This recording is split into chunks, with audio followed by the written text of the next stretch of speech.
Welcome back to the Cozy Corner podcast. We're so glad you're here. The past 2 weeks have been a trip. We've had our moms on the show talking about some funny stories and some deep conversation. Then we had a good friend of mine last week talking about being an adult daughter with some really great discussion. Be sure that you check those out if you haven't already. This episode, we're going to be talking about something that we think many of you can relate to, one way or another, and that is a quarter life crisis. We will define it, share personal insights, and then share some tips and tricks on how to power through this so-called crisis. So, of course, grab your favorite drink, sit back, relax, and let's get cozy. Before we dive into it, though, I thought of this quick segment that I thought we could do maybe for this episode and maybe bring it into future episodes. And that is to share our highs and our lows of the week. So, Gabby, what are your highs and lows from this week? I like this. I used to do this with my campers before bed. And I think some people call it the rose and the thorn or something. But yeah, I love these types of questions. So my high from this past week would be honestly a very simple moment that me and Brett had. So we did a staycation in Austin downtown. And though, like I told you before, most of it got rained out, like all our plans, but we got to get up really early one morning and do a beautiful walk off of Lady Bird Lake or river. I don't know. I think it's lake. I think it's lake. Okay. Still a newbie to the Austin area. And it was just so wonderful because the city, I love the city. Brett is not as he's more country. So it was kind of this we were in nature looking at the city. So it was just, I don't know, we both were like, wow, this is nice. Like we can see each other doing more staycations often there. And then my low was just such a typical moment of weakness on social media, that I compared myself basically to a different body type. And it was actually a friend. She was posting I guess it was like a before and after picture. Mhm. And it's hard when the before is like you currently and then thereafter is, obviously super proud of her. I think getting fitness goal or reaching your fitness goals is that's actual work. She, does CrossFit and all that stuff. So it was kind of I was so my initial was so happy, but then I just looked and I was like, wow, I could have done this during the pandemic. And I literally immediately went to Brett. He was on the computer in our office. And I was like, okay, this is what I'm feeling. I need to tell you because I don't want to suppress it. And I don't need you to make me feel better. I just need to know that I am speaking irrationally and or thinking irrationally. And he was so sweet about it, making me just kind of not making me, but giving me a perspective on just obviously don't compare yourself. So yeah, it was a low moment turned into a better moment type of thing. Good. Yeah. That's good. I know it's so easy to do that. I do that too many times, especially career-wise, and I think that's kind of what we're going to go into. Yeah. Today is comparing yourself to people who you graduated with and seeing where they are, where I could have been, blah, blah, blah, So right. It's very valid, your feelings. And what about you, high and low? So my low, I guess it sounds very cheesy, I guess, because I've been working from home for the past year. And so having to actually get up, change, and drive to work, which is what we started last week. I guess you can say that's my low. Having to wake up early and actually get ready and leave.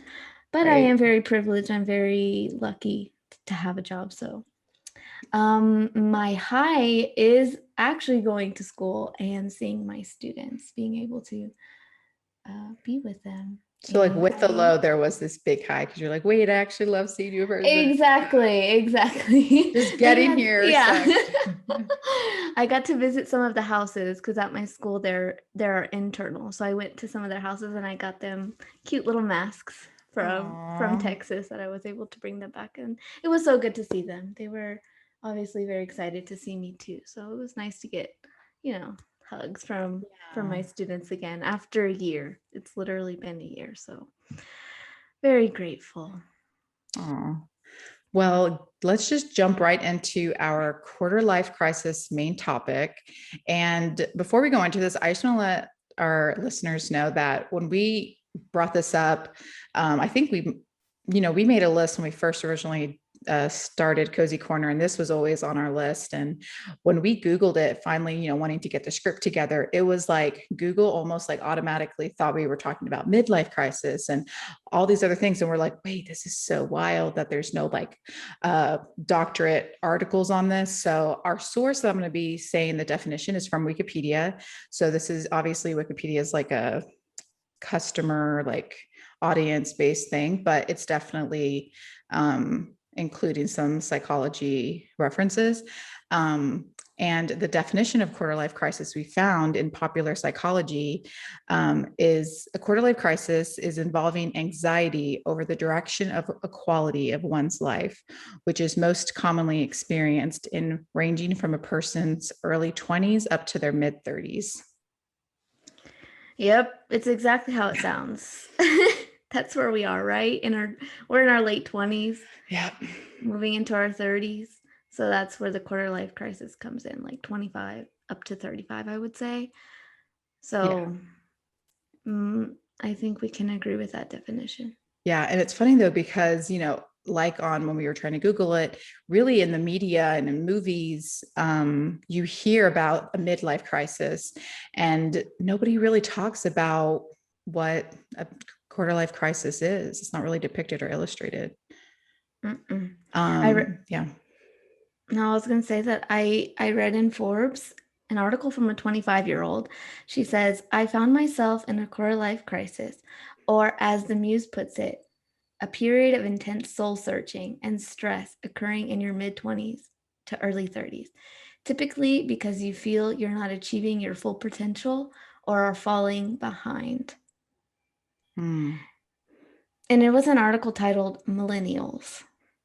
This is what your quarter life crisis is telling you. That was the title of it. And so I feel that I can totally relate, feeling like you are not where you should be, or feeling like you're not where you thought you would be at this time of age. And so with it being titled Millennials, I was thinking to myself, are we as millennials being just so dramatic? Did we invent this term quarter life crisis? Yeah. Or does it have to do with social media, us comparing ourselves, exactly how you stated earlier, that seeing a friend through social media and just immediately wanting to compare yourself? Yeah. I've like heard jokes from, people that are in their different generation, like let's say people in their 60s or 50s say like, y'all are, in a joking way, but it's kind of like, is it true? Y'all are a weaker generation because you had, the internet, and now assuming that people don't have as much work ethic, because when I was your age, I left the house and I just didn't, I didn't have cell phones. And like, I don't know, I feel like obviously, yes, we have a different kind of attachment now to our friends and family than, maybe our parents and grandparents did. And I think, yeah, but the whole struggle of social media, like I know people can just say, just get off, or like, don't bother it. But then it's like this need, like you actually need it for some jobs or need it for a life. And then like, it's like a tug and pull. So I feel like, and maybe this is like an excuse, but I feel like a quarter life crisis, it's not something that you did to yourself. I think it's like the sum of what our environment looks like, because we're forced this narrative. You know what I mean? Yeah. No, yeah, it's so true. It's so true. We have these societal expectations that society tells us what we should be doing at this age, but also we have our own expectations. We have our parents' expectations that is just engulfing our lives and telling us where we should be in this moment. And just like, I think the biggest thing that I think about are people that are younger than us or at our age, that are, people on social media, influencers, they are millionaires. So we have people in our position that or on social media. So it's like they are making money by posting this lavish life. And Mm-hmm. it's like, I think, and I'm not saying that's like what me and you like specifically we care about. And I'm not assuming Mm-hmm. everybody cares about that, but it's almost like this mind trick of like, but yeah, that's not the goal. That's not the goal. And Mm-hmm. I think social media is trying to make that the narrative of like, that's where we need to be. Um, Yeah. but yeah, I'm excited to hear our like kind of compare our stories, get the listeners to feel, I don't know, identify maybe with one of our stories because they're obviously different. So Darlene, you want to tell me and us about what you've been feeling? Of course. I was telling Gabby earlier that this is the most perfect time for us to record this. Yeah, I'm like deep into this quarter life crisis because I was telling her that I have been teaching for the past 5 years. That isn't a career that I studied for or a career that I pictured myself doing, since I was in college. I never thought that I would be a teacher. I'm very grateful for the experience. It has taught me so much. It has humbled me, especially at the school that I'm teaching at, the nonprofit, working with children who are very underprivileged.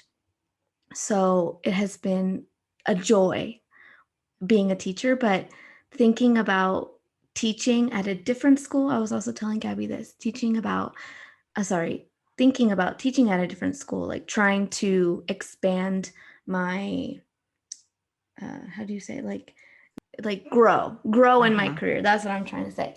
Grow in my career. I see that at my school. And so wanting, of course, always you're wanting to grow yourself and Mhm. grow your career, get, you know, better jobs or something. And I don't see that at my school.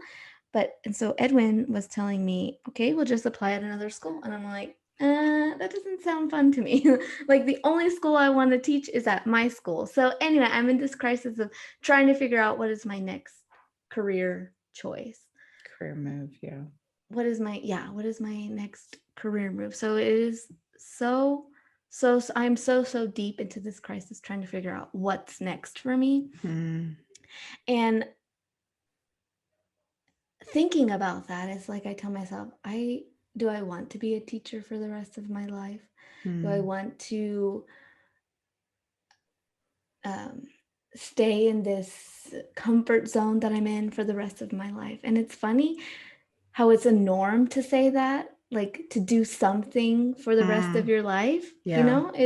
It's very normal to say that, but I think that in this time and age that careers are always going to change. You're always going to, not necessarily for everybody, of course, Right. but Because some people there's, like that kind of steadiness, the yeah, consistency. exactly. But for me, I think that there's a time for everything. And so Right. I'm in this time where I'm just like trying to figure out what's next for me. And another thing is I am in love with my life here in Guatemala. I absolutely love being here. It makes me happy. And so, but career-wise, I'm not sure if it's the right choice for me, for my family. So it's just this constant thought You of, just want to make okay, like the what's right next? choice. You want like the Yeah. future you to be like, thank you. But then you're like, oh, wait. Because it's almost like sometimes you overthink it until like where you freeze and you're just like, wait, I don't want to make the wrong choice. Yeah, for Yeah. sure, for sure. And there's just so many different levels of this too. For me, it's like career wise. Mm-hmm. And I think about, like I said earlier, we have expectations from our parents too. Yep. And my parents, they sent me to school. They helped me get a career or get a degree in communication. So I'm always hearing from my dad, you're not doing your career, you're not doing your degree. What did we send you to Right. college for? And Ah. so it's just all of these pressures that I feel. Mm. So um yeah, that is where I'm working towards trying to figure out my next step in life. I would love to, honestly, I love writing. I would love to continue to work um for a magazine maybe or a newspaper. I don't know. Writing for something so that's where I'm kind of like trying to I love you writing figure our out my scripts. next You're step. so good. Like I definitely see Thanks. that. I could put it on my resume, huh? Yeah. Our Yeah, so unsponsored podcast. but I it's a love it. podcast. It's a podcast. We're out here on Spotify and Apple Podcasts. Yeah. Oh, here we go. So that's me. But I'm still in this crisis and just And you asking for breathe and prayers. you stay positive. Yeah. And Still you ask for living. I'm prayers. still living. Exactly. Yeah. No, Life is you are an good. inspiration because I feel like Oh, sometimes, so like I hear you. I feel what you're saying when you're like, my parents are like, why did we send you to school? And why did you go? I mean, same girl. I literally went to not only get my bachelor's, but to get my master's. I went all mhm. the way full throttle. And it's been 3 years since I graduated with my master's. And I'm still kind of like, do I really want to do what, at least for me, it's a little bit different. Like I'm kind of in this burnout with film. Like I've literally, as you know, I mean, we talk about our childhood hobbies. Like I've been Mhm. doing Mhm. entertainment since grade school. And obviously for me, my biggest crisis is like, am I burnt out? Or basically I like self-deprecate and I'm like, am I burnt out or am I just like a lazy piece of No. caca? Because I'm not like so like a lot of my family, they're like, Gabby's our film photographer. Like basically because I went to grad school for film, Yeah. I'm the professional photographer. I'm the, you know, which I love their assumptions of what I do, but I'm also like, wait, I am not that. Like because I know so many better people than me, I get very like imposter syndrome. But then I'm also, you know, when I've been on some of the sets, like I've told you in private, like I feel like not motivated and I feel bad for not being motivated and for Mhm. not. And with the pandemic, I have this social anxiety where I literally am like, I blank when I see people and I'm just like, oh, how do I communicate with people? So I think for me, it's like encompassing with the pandemic and what my career looks like in a pandemic, and I'm not really comfortable with it. And I'm also again trying to grow. Like for me, when I was on set, only the few times I've been on set since things have been opening up, I just didn't feel like I was being challenged and like Yeah. felt motivated and felt good. Like, and that's personally, you know, some people can easily be like, well, Gabby, a job is a job and you just need to do it. But I literally, I don't view life that way. Like I want to have a happy life. And again, I know that's a privilege to even think that, or to, you know, be able to like desire that. Cause I know people need to pay their bills and they're in big debts. And Mhm. I feel really blessed that I have help with a partner and stuff. So yeah, I think for me, if anybody's out there that literally you wake up and you're just feeling lost, I get you. And I just have to, I love friends like Darlene that I can speak this through and not feel 1 ounce of judgment because you're like, because you have like this day in, day out job and you feel you, but you still understand something where I'm coming from. And I Mhm. don't have a day in, day out job. Like I'm currently unemployed. You know what I mean? I've been there Yeah. for a while. So, um, No, but I think it's very valid what you're saying. thank you. I And mean, it's normal. It of course you don't want to we with our degrees that we have and the privilege that we do have, we should be able to do a job that makes us happy, that yeah, allows us or helps us wake up in the morning and be like, "Yes, I'm ready to go to work today." right. I think Yeah. that's important. Yeah. And I think so, kind of like, I want to construct my answer not only in a career aspect, but for me, and I think a lot of our listeners with social life and personal life, I feel like I thought I would be uh, in a different place in at my age. So, for example, when I lived in a single life in Miami, I had friends to go out with every night. I had people that were just like minded in the creativeness. So we would do random photo shoots, random this, and at the end of the day, though, I longed for a partner, and I Mhm. longed for motivation to um I longed for motivation for like fitness and health, because Mhm. I knew specifically I was like kind of holding back on that. So then it's like, so I had bits, right? Like I had bits of this dream life. And now that I'm here, scooch over 2 years later, I have bits of almost the exact opposite thing. So now I go through things, and I have happy hour with my friend Jacob every week. And we kind of talked about how uh, when you have bits of something, you're like, wait, but what are the bits I lost? I want those too. And it's a matter of just like, but it's okay if that's everybody. I think Yeah. that's everybody has something that like, I'll have something that you kind of are like, oh, wow, that's awesome. Like, I don't have that in my For life, sure. but like, and the same for you to me to you. And kind of moving over into how the crisis looks different for everybody. And I think it's huge to just understand that you'll, I guess this part of what I'm saying is just to be how we're saying grateful, because someone else is always like, no one in the world that's our age, even if they look like they have the perfect life, they sit back at night, like all of us, look at the moon and just wish on a star for that one thing they don't have. Yeah. They're Someone longing else. something they're longing for. Yeah. And I know that like doesn't help when you're in a moment of like, WTF, where am I at in life? But it does help when you're actively being aware, like how we are right now and how you're listening to us guys. Um, because I need to constantly put myself in check. And I'm like, the status quo doesn't equal boring. Like I have a great life, and I'm actively putting positivity into it. And like, that's what matters. And good things only come to those who put good out in the world, I believe. Oh my gosh, yes. I love that. It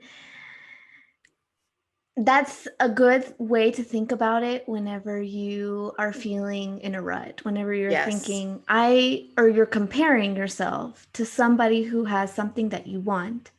But if you think about the things that you do have that you feel blessed with, um, you can think about people that are wishing what you have. So, yeah, it's a good perspective that you put into it.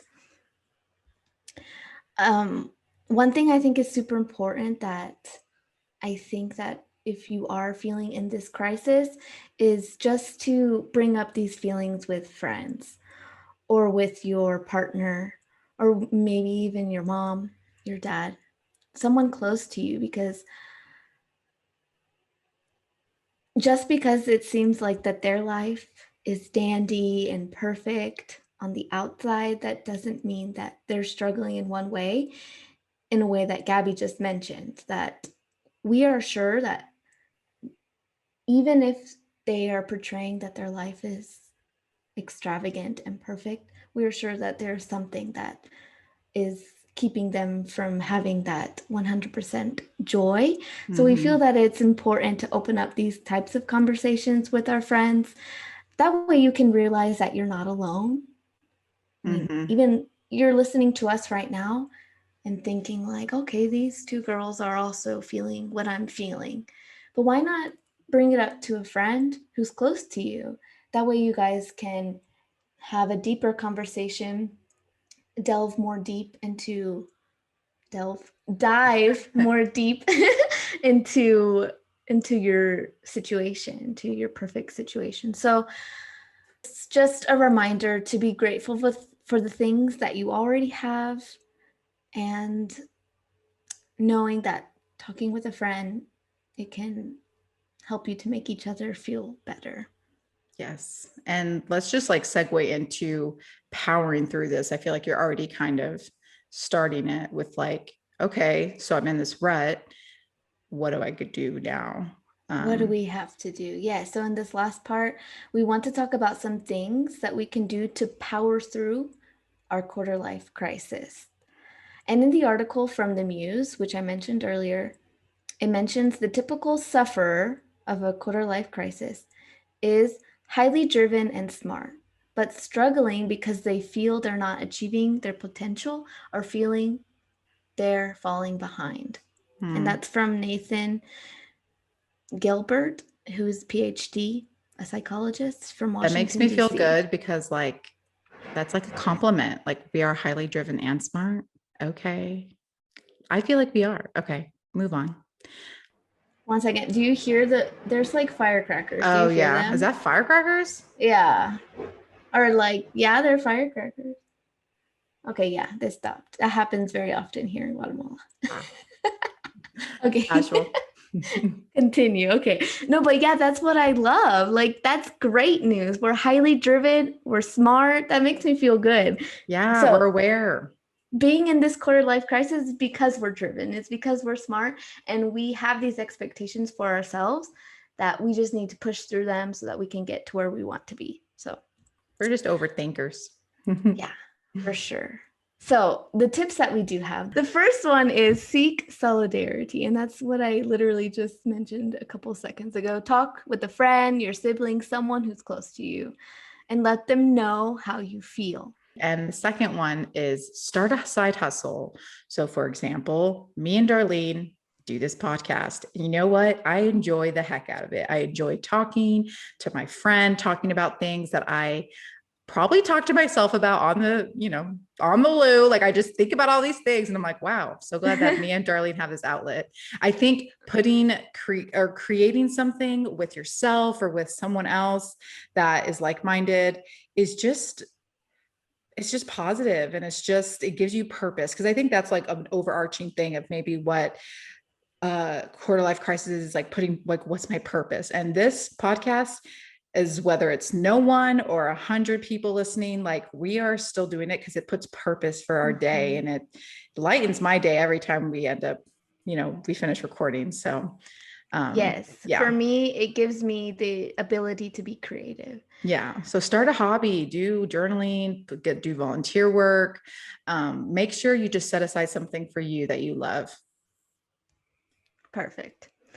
And the third one is don't let your degree define you. On point. As I mentioned earlier, that's something that I personally struggle with. I'm not doing what I thought I would be doing with my degree, but that's okay. I've been able to find other outlets and ways to make me feel happy regardless. So don't let your degree define you. And I'm very happy with the degree that I did choose. It gives me a lot of outlets, a lot of ways that I could use it. And even in this podcast, I feel that with my degree, I'm able to use what I learned from school and in Right. writing a script and in talking through this thing. Yeah, no, totally. I just want to add to that. Like I even, try to tell young ones that I know, like that are wanting to get a degree. It's like, get the degree and like, yeah, don't put this powerful weight on it because a degree, what's beautiful about it is it's a huge experience of an accomplishment of getting it, of getting past it. Yes. And it is versatile. Like, it statistics show that it will help you in ways that not getting a degree helps. So Exactly. and it's not specific to the title. So Yeah, and I feel like what last thing I want to mention is that I feel like if you're happy with what you do and it's not with what you studied, for me that's all that matters. Not the degree, not the money, nothing. Just your happiness is what matters. Yes, and finalmente, is that right? Finalmente, sí. Tell yourself it's normalmente. Is it normalmente or just normal? Normalmente, sí, normalmente. No, Normalmente. no, sorry. No, yeah, you're right. It's just normal. Normal. Tell yourself it's Sí. normal. Just be like easy breezy, beautiful. Cover girl. Cover girl. Oh my God. Can you imagine if they sponsored this? Dreams. A girl could dream. Honestly though, like I have to make fun of myself sometimes. I have to just put on a good jam. I actually love I wish I had a list. Guys, go on. Instagram has some woes to it, but it does have some funny like memes that put light to like the struggles of a millennial and this kind of thinking of like where I'm at. And those types of things make me crack up and just be like, wow, that is so me. Like the one where someone asks, how are you doing today? Or like, how do you feel about your career? And it's like someone like on fire, like just laughing at themselves. And I'm like, yeah, that's me sometimes. Like I relate to that. But no, for real, it's actually really normal. And like, I just can't say that more casually. It really Yeah. is. Yeah. And cut. I mean, Yeah. honestly, I like want to be able to like put something else judged in there, but I don't know how to make someone like in any case, so many people go through so much at our age. People get, like let's say someone who got married at 20 and now is going through a divorce and they have kids, or that's a situation that like I totally get. That's so heavy. Or someone that's like me that is like, what do I want to do in my career? And like, I'm in love with the thought of my career, but I don't know if I want to do it. Or so it's like so crazy. Like your position, you're in Guatemala and you're doing this. It's like so many people our age are out there. And I feel like it's so sad when they're out there alone struggling and like pretending, because I feel like that leads to other serious mental health issues. Yeah. So yeah. So true. Yeah, I think about my friends that I see on social media, and I see that they have their career, they're getting married, they have their babies, their kids, and I just think, wow, they look like that they're doing so good in life. I'm so happy for them. We don't know their struggles. We do not know. Yeah. So yeah, it's very normal, even though that social media blocks that crisis from us. So yeah, like Abby said, just take it and understand it is normal. Sí, claro. Great. All right. So to finish our podcast, as always, we love to do an intention for the week. So this week, I really love what it is. We are sure that you have something, at least one thing in your life right now that 10 years ago you dreamt about having. It could be an iPhone. It could be a Netflix subscription, a house, a significant other, children, pets, etc. Something you dreamt 10 years ago that you have now. Think about that one thing. Or if it's more than one thing, think about those specific things. We want you to find some time tonight before going to bed to write down those things that you have accomplished in these years, the things that you're grateful for. We want you to think on the bright side, to think positively.